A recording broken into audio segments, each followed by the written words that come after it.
Hello and welcome to my channel. I am Zodiac Bandit, and today we're going to be recapping episode 55 of Campaign 3 of Critical Role. But before we get started into that, I do want to say that this weekend is the Creator Clash, which means Marisha is having her fight on the weekend, so good luck to her. Mad respect from me. I am someone who's had a boxing match of my own. I've fought someone of my own, so I know the stress, the anxiety, and the feelings going into it. What I don't know is how it's going to feel with a bunch of people in front of me. Like, I had 200 people in front of me. She's probably going to have thousands, so I have no idea how that will feel. But the courage it takes to step into the ring, the cage, whatever you're stepping into, and to actually fight somebody is insane. So yeah, all props to her. Mad respect to her. Hopefully she wins on the weekend. Pop hop. Show them all why sleeves are bullshit. Let's go, Marisha. We start in Uthodurn. The party look at the time. It's just past 11. They need to be at the Citadel around noon. They talk about the king and queen's relationship. They aren't married, as it is a dual monarchy. They don't know if they bone or not. They question if they do. They rule together. One is a dwarf and one is an elf. Frida thinks their differences is what makes them work so well. Imogen thinks about the deactivation of enchantments like the one holding the bull. She thinks that Rin might have been afraid of her petrification, but she's probably missing an arm or two after what happened. FCG feels bad about that because it's their fault. They push through the path down the auger trail to the gate. It is the same gate they passed before to fight the bull. They see the damage in the area is getting fixed. One of the soldiers approaches them as they move toward the gate. It was the injured soldier they met inside the path toward the Citadel when it was closed. She thanks them for what they did. Deanna heals her even more than the healing she already received. She thanks her again. Frida asks for her name. It's Dirina. Frida tells her that she was very brave. Dirina says, no, they're the ones who are brave. I just got injured. And then after that, she goes back to her duties. The party round the bend down toward the Citadel again, this time without a bull to fight them. It's mostly repaired down in the Citadel. The guards were expecting them. They try to stop Chetney as they don't know who he is. He wasn't there with them when they guided the bull out. Imogen says he was with them and he helped, but he got separated from them when he was injured. The guards let them all by. They make their way to the throne room as they know where it was, because that's where they fought the bull the first time. The damage was repaired in here as well. The king and queen are currently in a discussion. One of the guards asks the party to wait for them to finish. FCG asks the party what they want from the king and queen, as money doesn't really help them right now. Frida and Deanna just want to help the bells. Chetney suggests asking for communication or transportation, saved specifically for royalty that might still work. Fern wants the same thing as Chetney, but also can't see inside, so she doesn't know what to steal yet. Chetney asks Fern not to steal in plain sight of the king and queen. She says, but that's the best time to do it. FCG wants to make sure Frida and Deanna are set for life for helping them. A dwarf man leaves the throne room. He is very regal with gems and rings in his beard. The guard tells the party that they are allowed to enter the throne room now. Frida and Deanna have no clue who he is. He is a elite, so realistically it's outside of their realm. Fern stops the dwarf man and asks him his name. He is Lord Desabon Kemish. Fern asks what he is the lord of. He says she can find out and tries to take her with him. She says she has to meet the king and queen first. She tells him a terrible joke, and she says she'll see him around and takes one of the rings from his beard without him noticing. The guards tell the party that they are being summoned into the throne room, and the party go inside. Before them is the dwarf queen, Simone Funust, and the elf king, Imath Tavel. They both nod and smile as the party approach. The queen thanks them for joining them and asks if anyone is from town. Deanna says she is. Chetney withholds his information. The queen thanks them for defending the city and the people of Uthodurn. That they have hopefully inspired others to do the same in the future. The king says he wishes to thank them for returning the beast to where it is from. He decrees them the protectors of the city and will be rewarded. FGG looks for body language between the two of them and gets a whisper. Chetney says he would like to give the king and queen a gift and pulls out a wooden carving of the bull that they fought before, Umadara. The king thanks him, as the bull was a keepsake from where many of the elves in this city came from, and he was one of the protectors of their homeland. He says they found the beast in that state and brought it here to protect it. He's grateful that they didn't have to kill the beast and thanks them for letting it free once more. Frida asks if there is more of them in the city. There is not any more protectors currently in the city. Maybe they are now back in the Savalier Wood. Deanna asks if they are aware of the apogee solstice. The king and queen have kept an eye on it. The queen says something about the solstice doesn't sit right. They've been cut off from all communication, and some of the more powerful magic has been undone. She says that some of the fallen members from the events before, or from the events the day previous, cannot be revived like they normally would of such a trivial matter. This terrifies the party, as that means Revivify is off the table in case any of them were to drop, which should scare them for the other party because none of them have any sort of revival magic. The king and queen have sent word to other powerful magic users for help. They've sent away all the people that can teleport to find out what's going on, and none have returned, but they should be back soon. Chenny says they like to gain access to the teleportation once it's available. Chenny then tells them that the party were in Marquette when the solstice went off, and he tells them that it started because of lewdness, and they started looking into him. Imogen reads the mind or the service thoughts of the king, and gets the feeling of recognition by the name lewdness, and in his mind he says, "Of course." Fern then insight checks and rolls insanely high and gets a whisper from Matt. Chenny continues to say they need their information on lewdness ASAP, and asks for the information about what happened to the corruption in the Savalier Wood. Frida then tells them that Derslich has dealings with illegal child labor and forgeries within the city, which greatly upsets the king and queen. The party hand over papers as proof. Fern then asks the king how he knows lewdness. The king says he lived in Malaesmere. He says he was one of the founders of the Cerberus Assembly. Imogen tells the king that lewdness is behind the magical issues that they are experiencing. He says he was always in his work, so this isn't surprising. He kept to himself a lot back in Malaesmere. He said back in Malaesmere he cut funding to lewdness's projects, and lewdness became a recluse. Fern asks if lewdness left before the fall of Malaesmere. He left after. They were looking into strange magic, and everything went wrong then. One of the Grand Conservators was the leader of the research into the strange magic in Malaesmere. The king says his research is either still there or has been picked by someone who was risking a lot to go in there and get it. FCG suggests that the magic may be weakened there, so maybe it's not so dangerous. They ask if the fall of the city happened during a solstice. Chenny suggests that lewdness has done this before, potentially that same event. Chenny tells them that lewdness is trying to kill the gods. The queen asks if he was successful. The party doesn't know. FCG thinks they were able to stop it. Imogen thinks that they just lessened his reach and they haven't been truly successful. One of the queen's people comes into the conversation and says that the solstice seems to be perpetual, and they haven't seen Ruidus in days. Fern says if Revivify isn't working, and that's related to the gods, then I'm sure you can see where she's going with this.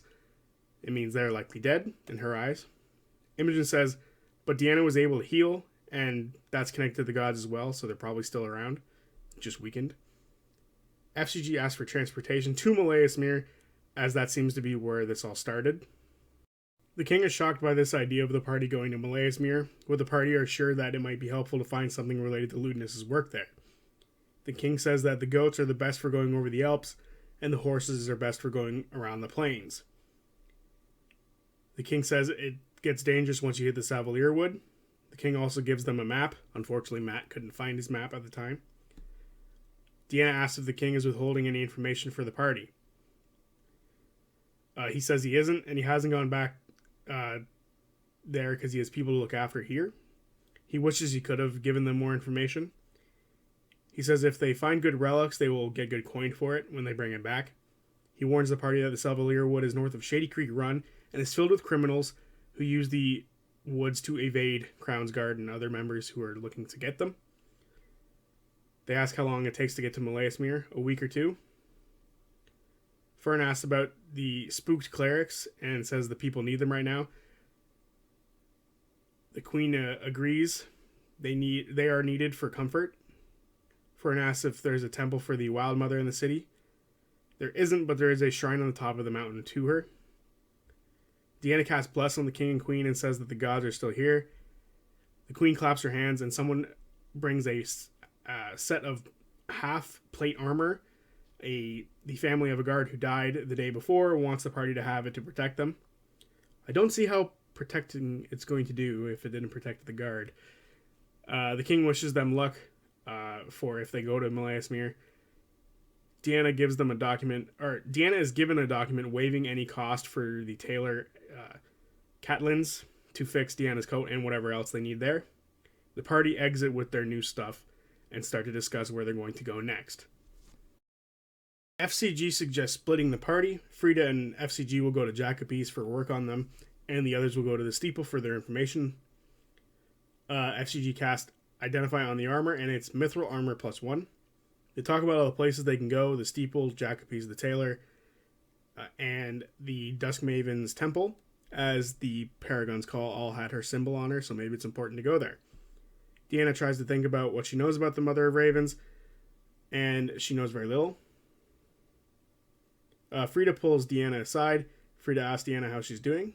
Deanna says ever since they got back from Islecross, each day has gotten more scary than the last. Frida says they feel the same way, and they have a crush, or they may have a crush on FCG. Frida says FCG understands them like no one else, and Frida tells Deanna that they aren't replacing Deanna with FCG. Deanna says that she loves Frida, and that Frida only has one life, so they need to follow their heart. And this world is changing, so things might change. Frida says not say anything to FCG about this. Deanna says if Frida hurts, or if FCG hurts Frida, she will hurt FCG, and they go back to the group. The group choose to split into two, and to meet in 2 hours at the tailor's. We start with Chetney, Imogen, Fern, and Deanna going to the steeple. They meet the scribe warden once again. She assumes they're there for their information, and the party tell her that they are now here under the decree of the king and queen, and they show her the decree. She hands them the information they asked for. Then Imogen asks for info on Melaesmere and the fall of it, and the Savalier Wood. She says that they have lots of information on that. The party asks for experts on the subject. The scribe warden goes and gets an elven man who looks a lot like Troy Baker, in Matt Marsh's own words. He is the chief arbiter Kanash, a specialist on the Savalier Wood. The party asks him about the fall of Melaesmere. He tells them that the woods are heavily cursed and ever-changing. The top dangers 100 years ago are replaced by new dangers now. It's hard to know exactly what you're getting into when you go through there. He says many souls have been lost there, and now those souls wander the woods after they die.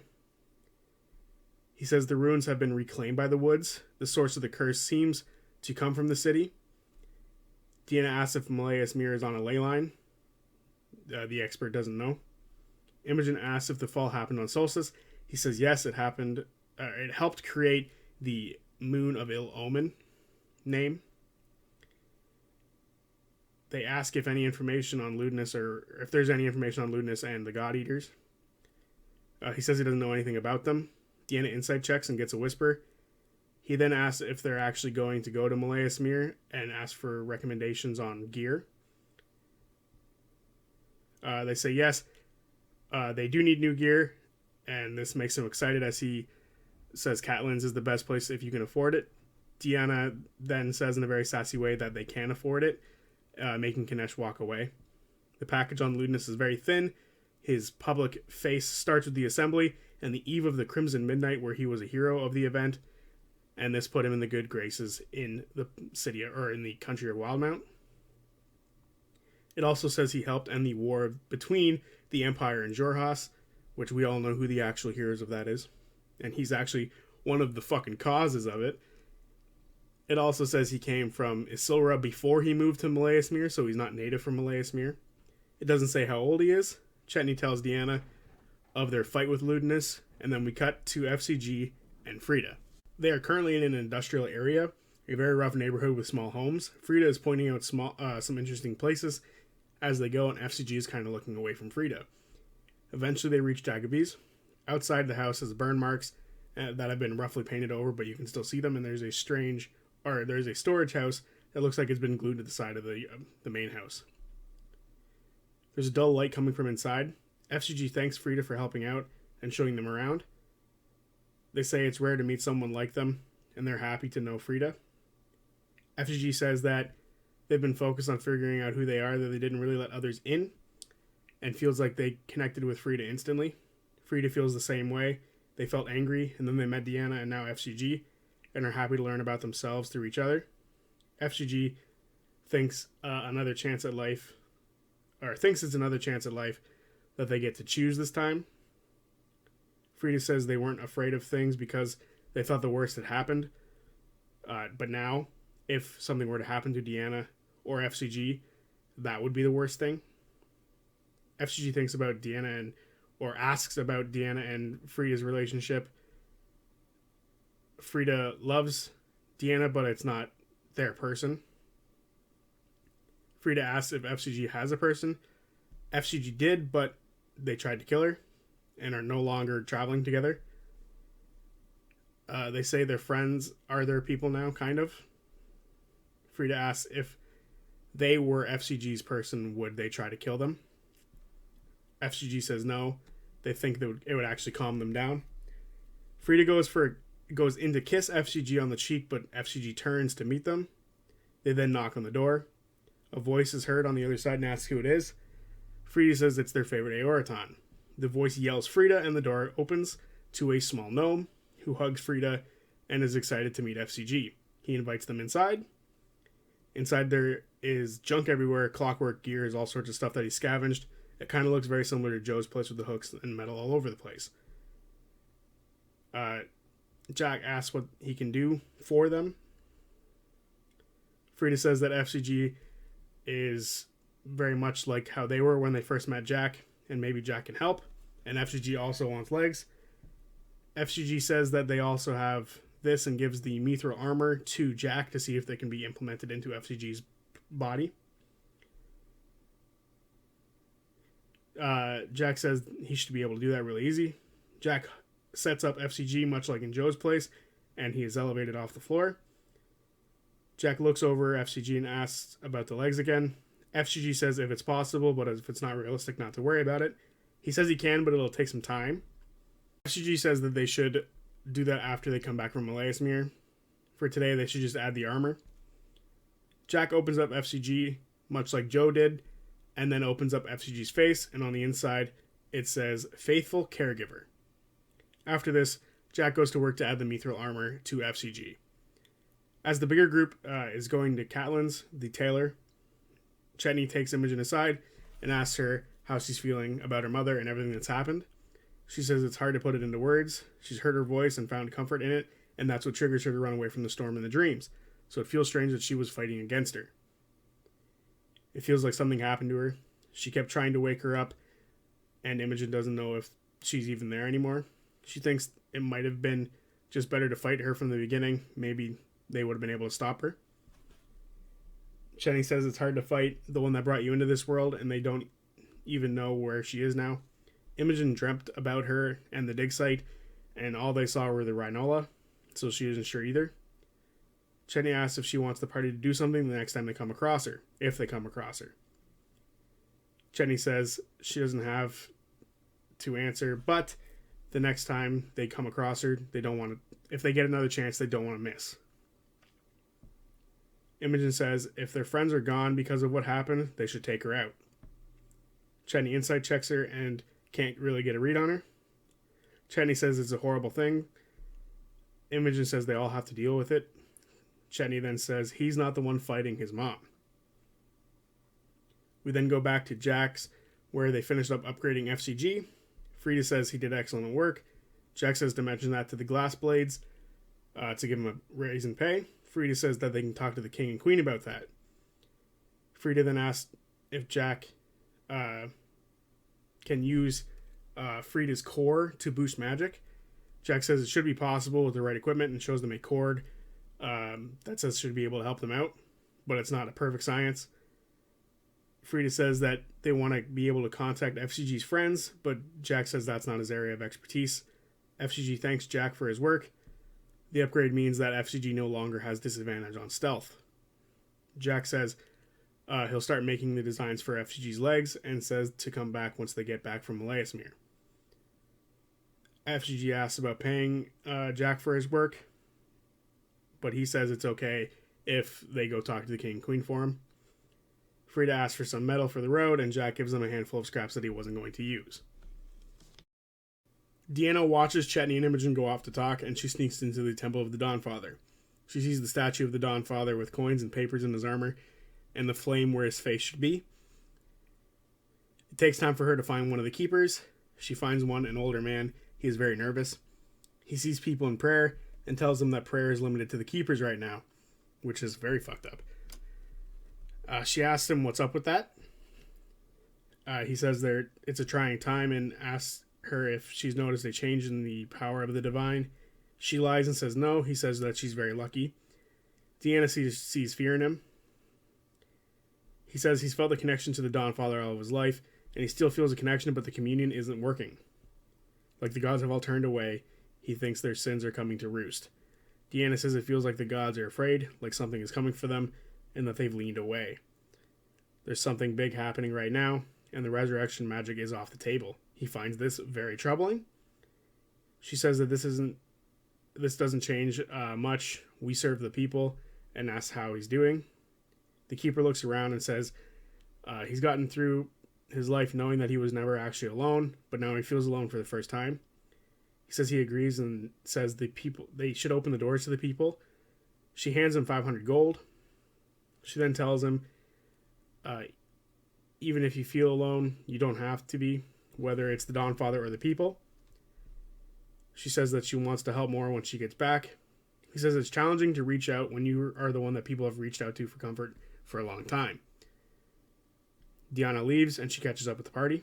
The whole party meet up outside of Catelyn's place. Inside they are greeted by a female half-elf. She assumes they're here for clothes, because what else would you do to tailors? Imogen says they were sent here by the king and queen. She doesn't believe them and snaps for the bouncers to take them out. They show her the proof, and she is shocked and apologizes for her behavior. She then says that it's an honor to have them here. She asks what they're looking for, and she shows them that she is a vendor of the arcane nature, and all of her clothes have some sort of enchantment to them. They all request their new clothing, and there is no cost thanks to the king and queen. Chetney gets a tracksuit that grows to fit him when he turns into a werewolf. Imogen gets a tight dress with a leather jacket. FCG gets a blue leather duster jacket, much like Frida's. Deanna gets a green dress like Imogen's. Frida gets their jacket fixed and gets FCG's name written inside of it. Fern gets a crazy dress that I can't describe, because realistically she didn't describe it, and I don't understand clothing that much. Their clothes should be done in a few hours. Frida asks Imogen if she wants to get anything for the other bells while they're here, because they feel that they are alive. She says she'll think about it, and thanks them for asking. Fern then comes over and says that they should get something for the bells, and then Chetney does the same thing very quickly after. They get a matching corset that all the other girls got for Laudna. Is that how you say it? I don't think that's how you say it. Eventually the outfits are done. Fern asks FCG how their date with Frida went. FCG says it went good and they saw the city and nothing really happened. Imogen asks in FCG's mind what happened. Back in Imogen's mind, FCG says more than what happened between her and Pretty, which is fucking low. That is such a low blow. Frida goes over and grabs FCG's hand. FCG says it's not a big deal, but this is happening. Chetney starts messing with his tracksuit. It can grow to fit him in his werewolf form, and there's a small spot where his tail can poke out. After this, they leave Catelyn's. Chetney asks Frida and Deanna why they were up in Islecross. Deanna says that they will talk about it when they get back to Deanna's place. So they go back to Deanna's place, and she explains that they went to find Aor because of Frida's dreams. When they got there, there was a bunch of monsters and Xhorhasian soldiers, so they left and they ran into the party. FCG asks if it was difficult to get there. How are there so many soldiers there, and why? No one is really sure. Chetney is nervous and is excited about going to Malaismere. Frida asks if the Bells want them to go, meaning her and Deanna to go with them to Malaismere, or them and Deanna, to go to Meleismere. The party is confused as they thought they were coming all along, including Deanna. FCG says that, what if they get hurt? It's kind of dangerous. Deanna says they need her healing capabilities, especially without revival magic. They need to just stay up. Deanna says it'll be boring to stay here and not to go with them. Fern says that they are coming. Deanna says then it's settled, we all go. Chetney says in the morning they go to the Raven Queen's temple to check it out, and then they get some goats. The party are getting ready to get some rest when Fern says that she forgot some jewelry at Catelyn's, but she actually goes outside the city to the Wild Mother Shrine on the top of the mountain. She reaches the outcropping on the mountain, and there's a small fence to stop people from falling off. There's a garden up there. The greenery has no snow on it, while the rest of the path does. There's a statue of the Wild Mother. She pulls some flowers out of the ground and knocks on the statue and says if she's there, maybe she can talk to Orym and tell him that they are okay and alive and that they should be able to see them soon, hopefully. Fern waits to hear anything, and she waits in the silence for a little while, but all she hears is the wind blowing through the mountains. This might be a sign. Fern thinks she might be dead and turns and goes back to Deanna's place. When she gets back, she flicks Chetney and wakes him up and tells him to make a move on Deanna or she will. Chetney asks if that means she wants to join. Fern says there's something special between them and that Deanna is special. Chetney says if it's not... She then says if Chetney's not going to do anything about it and tell her, then Fern will. And she wants to know if Fern can. Chetney says it's not going... Chetney says it's all fair in love and war. Fern says okay and goes back up to the room with Imogen and Deanna. She tells them that she went to the Wild Mother Shrine and that she lied about what she was doing before. She was looking for a way to communicate with Orym. Deanna says that all the priests are having issues with connecting to their gods. Imogen says as if they are all running away. Deanna agrees with that idea.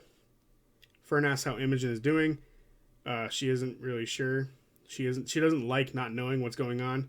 Deanna says that's probably because you normally read people's mind as you walk through a city, and you know what people are thinking. Imogen says it feels good to not hear people's minds, but it happened at a really bad time. They wonder what happened between FCG and Frida. Frida says they can listen through the wall as the wall is very thin, so they do. Frida and FCG say it was a good day and thankful for the space that their friends are giving them.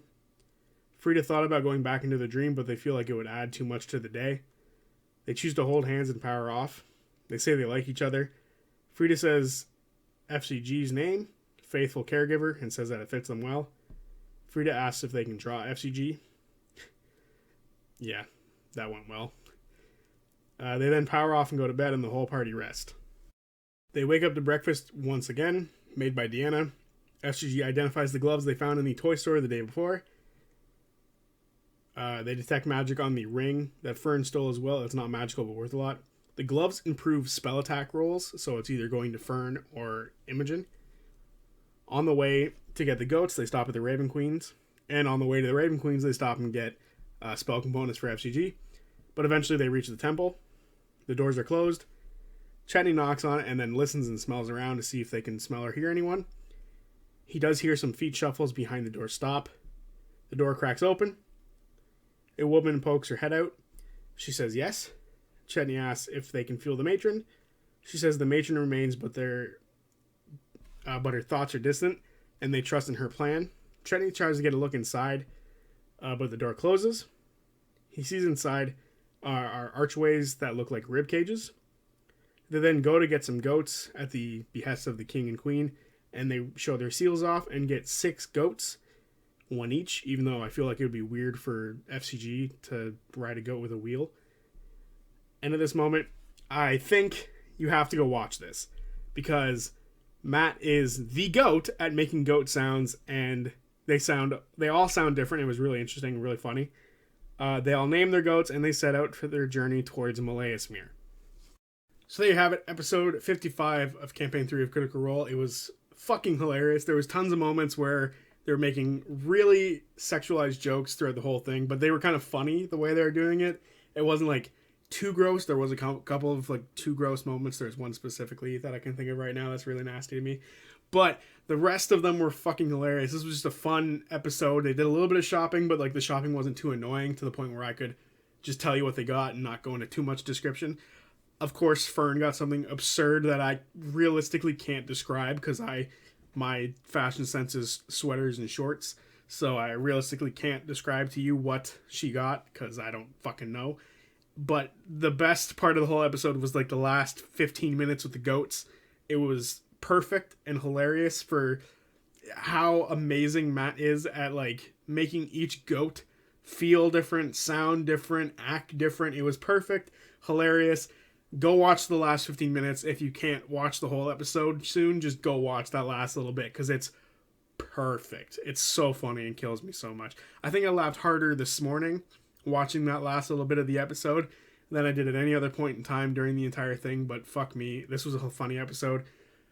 And I'm excited. I'm excited to go to Malayasmere, and I'm curious if we're going to see them go to Malayasmere at all, and if we're going to finish off this whole Malayasmere Uthodurn story before we see the others, or if now, with them traveling, we might cut over to the other group as Marisha should be back next week, but we don't know because Liam also has a very busy schedule. So I'm thinking next week we see this group again, and then maybe the week after. But then we should be on the other group, on the B team, wherever the hell they are. So I'm excited, looking forward to that. So yeah, see you guys on Tuesday for whatever video I put out then. So yeah, see you then. Peace.